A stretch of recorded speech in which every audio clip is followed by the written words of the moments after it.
Cockroach जनता party को अदालत से एक बहुत बड़ी जीत हासिल हो गई है। चौंकाने वाली बात तो ये हो गई कि कोर्ट में मोदी सरकार अपने फैसले से ही पलटती हुई नजर आई, जिसके बाद तो अब ये साफ हो रहा है कि कॉकरोच जनता पार्टी के आंदोलन ने मोदी सरकार की कितनी बेचैनी बढ़ाई हुई है कि मोदी सरकार ने कोर्ट में ही अब पलटी मार दी है। अब इस अदालती जंग का पूरा मामला आपको विस्तार से आगे बताएंगे कि कैसे सरकार ने भरी अदालत में हार मान ली है और कॉकरोच जनता पार्टी की बड़ी जीत हो गई है। लेकिन उससे पहले आपके लिए ये भी जानना जरूरी है कि कॉकरोच जनता पार्टी के जंतर मंतर पर आंदोलन का आज 18वां दिन है और सोनम वांगचुक समेत कई छात्रों की भूख हड़ताल को आज 10 दिन पूरे हो चुके हैं। ऐसे में भूख हड़ताल के 10 दिन पूरे होने पर सोनम वांगचुक ने तो एक गीत की पंक्तियां सुनाते हुए मोदी सरकार को बुरी तरह से बेइज्जत कर डाला है। सोनम वांगचुक ने कहा कि इस गीत में मैंने सिर्फ मोहब्बत शब्द को बदलकर बगावत शब्द बदल दिया है और फिर आगे वो गीत सुनाते हुए बोले कि जो अभी बेरुखी हम देख रहे हैं सरकार की, गुलाम मीडिया की, बगावत इस बेरुखी से और भड़केगी। वो क्या जाने तबीयत, छात्रों की तबीयत इस अदा से और भड़केगी। वो क्या जाने कि अपना किस कयामत का इरादा है, किसी पत्थर की मूरत से बगावत का इरादा है। यानी मोदी सरकार की नजरअंदाजगी और गोदी मीडिया ने जिस तरह इस आंदोलन को बॉयकॉट किया हुआ है, इस बेरुखेपन और नजरअंदाजगी पर सोनम वांगचुक ने गीत के जरिए करारा हमला बोल दिया और साफ संदेश दे डाला है कि इस बेरुखी से ये आंदोलन सिर्फ और तेज होने वाला है। सरकार को अगर ये लगता है कि उसकी चुप्पी से प्रदर्शनकारियों का हौसला टूट जाएगा तो वो गलत है। सोनम वांगचुक ने तो कयामत का इरादा यानी जान देने तक इस लड़ाई को लड़ने का पैगाम दे डाला है। वहीं इसी बीच बारिश भी आंदोलन में बड़ी चुनौती बनी हुई है, लेकिन एक दिलचस्प नजारा जंतर मंतर से सामने आ रहा है, जहां बारिश के बीच भी जंतर मंतर पर प्रदर्शनकारी एक दूसरे में जोश भरते नजर आ रहे हैं। सभी प्रदर्शनकारी रेन कोट पहने बारिश के बीच डांस करते नजर आ रहे हैं। नारे भी साथ साथ गूंज रहे हैं कि बारिश में भी धरना होगा। अभिजीत दीपके भी रेन कोट में इन प्रदर्शनकारियों के बीच उत्साह बढ़ाते हुए नजर आए। अब चलिए आपको वो अदालत की जंग बताते हैं जिसमें मोदी सरकार ने भरी अदालत में एक तरह से हार मान ली है और अपने फैसले से पूरी तरह से पलट गई। तो आपको याद होगा कि कॉकरोच जनता पार्टी का जो एक्चुअल अकाउंट था, यानी सबसे पहला कॉकरोच जनता पार्टी का जो एक्स पर अकाउंट था, वो सरकार ने भारत में ब्लॉक कर दिया था। फिर अभिजीत दीपके ने दोबारा कॉकरोच इज बैक नाम से अकाउंट बनाया था, लेकिन अभिजीत दीपके ने अकाउंट ब्लॉक करने के सरकार के इस फैसले को अदालत में चुनौती दी थी कि आखिर वजह क्या है ब्लॉक करने की। अब हाई कोर्ट में इस पर अहम सुनवाई हुई, लेकिन इससे पहले कोर्ट के एक आदेश पर अभिजीत दीपके की इलेक्ट्रॉनिक्स और सूचना प्रौद्योगिकी मंत्रालय के साथ मीटिंग भी कराई गई थी, जिसके बाद अभिजीत दीपके ने खुलासा किया था कि मीटिंग में सरकार ने कोई जवाब नहीं दिया कि आखिर अकाउंट ब्लॉक क्यों किया गया था।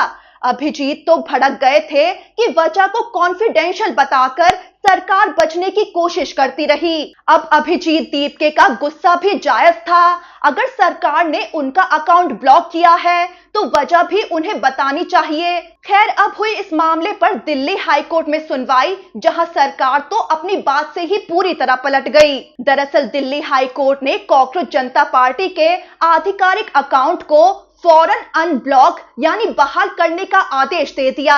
अब अदालत ने ये फैसला तब सुनाया जब केंद्र सरकार ने ही कोर्ट में ये कह दिया कि अब उन्हें इस अकाउंट को अनब्लॉक करने पर कोई आपत्ति नहीं है। तो आप देख रहे हैं कि कैसे सरकार अपने ही फैसले से पलट गई। अब जाहिर है कि अभिजीत दीपके वजह बताने की मांग कर रहे थे, जो शायद सरकार के पास कोई भी नहीं थी, और शायद यही वजह रही कि बौखलाहट में अब सरकार को खुद कोर्ट में ये कहना पड़ गया कि अकाउंट को अनब्लॉक कर दीजिए, हमें कोई आपत्ति नहीं है। आपको बता दें कि ये मामला जस्टिस स्वर्णकांता शर्मा की पीठ के सामने आया। केंद्र सरकार की तरफ से पेश हुए थे सॉलिसिटर जनरल तुषार मेहता, अब सॉलिसिटर जनरल तुषार मेहता ने जो दलील दी वो भी आप जरूर सुनिए। तो वो बोले कि कॉकरोच जनता पार्टी के इस अकाउंट को उस वक्त इसीलिए ब्लॉक किया गया था क्योंकि नीट की परीक्षा होने वाली थी और लाखों छात्र इसमें शामिल हो रहे थे। उन्होंने कोर्ट में कहा कि इस अकाउंट पर किए जा रहे कई पोस्ट ऐसे थे जो छात्रों और अभिभावकों के बीच भ्रम या अफरा तफरी का माहौल पैदा कर सकते थे। उन्होंने कोर्ट में कहा कि अब जब परीक्षा संपन्न हो चुकी है इसीलिए सरकार को इसे अनब्लॉक करने में कोई आपत्ति नहीं है। लेकिन अब आप खुद ही ये समझ सकते हैं कि कॉकरोच जनता पार्टी के उस अकाउंट पर ऐसे कौन से पोस्ट थे जो अफरा तफरी का माहौल बना देते। क्या शिक्षा मंत्री का इस्तीफा मांगना अफरा तफरी का माहौल बना देता? क्योंकि कॉकरोच जनता पार्टी का अकाउंट तो बना ही इस मूल मांग को लेकर था कि शिक्षा मंत्री धर्मेंद्र प्रधान फौरन इस्तीफा दें। खैर कॉकरोच जनता पार्टी की तो आखिरकार जीत हो ही गई है। हाई कोर्ट ने अकाउंट अनब्लॉक करने का आदेश सुना दिया। वहीं जंतर मंतर पर चल रहे आंदोलन में एक और विवाद गहराया हुआ है। दिल्ली पुलिस कॉकरोच जनता पार्टी के आंदोलन में अब हर छोटी चीज को कैमरा पर कैप्चर कर रही है। पहले तो अभिजीत दीप के भड़क उठे थे कि एक महिला के फोटो बिना उसकी इजाजत के दिल्ली पुलिस कैसे खींच सकती है, और अब क्या हुआ, पुलिस ने महिला अधिकारी को ही कैमरा पकड़ाकर ड्यूटी पर लगा दिया, जिस पर अभिजीत दीपके का गुस्सा फूट पड़ा कि ये महिला उनकी पर्सनल बातें भी रिकॉर्ड कर रही है। अभिजीत भड़के कि दिल्ली पुलिस को अब हमारी पर्सनल बातें भी जाननी है, आखिर ये पर्सनल बातें जानकर पुलिस को क्या करना है। वहीं सोनम वांगचुक समेत भूख हड़ताल पर बैठे छात्रों की तबीयत लगातार बिगड़ती जा रही है और बड़ी बात यह है कि भूख हड़ताल को 10 दिन हो चुके हैं लेकिन सरकार की नजरअंदाजगी अभी भी कायम है। अभिजीत दीपके ने तो पीएम मोदी को खुला पत्र भी लिखा था जिसमें बताया था कि कैसे भूख हड़ताल जारी है, कैसे छात्र सिस्टम की नाकामी के आगे लगातार अपनी जान लेते जा रहे हैं। यहाँ तक कि पत्र में कहा गया था कि कब तक मोदी सरकार युवाओं के इस आंदोलन को नजरअंदाज करती रहेगी। पीएम मोदी से भी सीधा सवाल किया गया था कि क्या उनकी इस चुप्पी का ये मतलब समझा जाए कि वो प्रदर्शन कर रहे युवाओं को गंभीरता से लेते ही नहीं हैं। अब पीएम मोदी की इस पत्र पर क्या ही टिप्पणी आएगी जब छात्रों की आत्महत्याओं और भूख हड़ताल पर एक शब्द सामने नहीं आ रहा है। ऐसे में अब कॉकरोच जनता पार्टी का आंदोलन गंभीर होता जा रहा है। सरकार की ये चुप्पी उसके लिए और मुसीबत बढ़ाने का काम कर रही है।